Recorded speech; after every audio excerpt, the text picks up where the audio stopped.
Dito sa Tagbilaran City, lalawigan sa Bohol, hilabihan kasubo usab ang gibante. Usab karon sa mga biktima sa sunog, human may silaob ang ilang mga panimay sa bispira sa Pasko.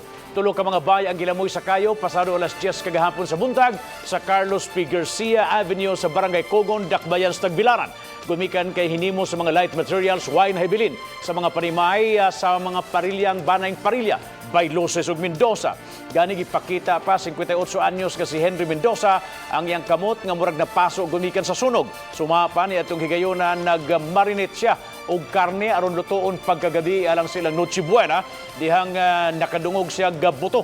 Sumapa hilabihan kakusog ang pagkatapsa kayo apan wasay nasayod kung asagikan nga miulbo ang maong kayo. Wa gyud bisan usa ka sapot ang nadaa si Manong Henry.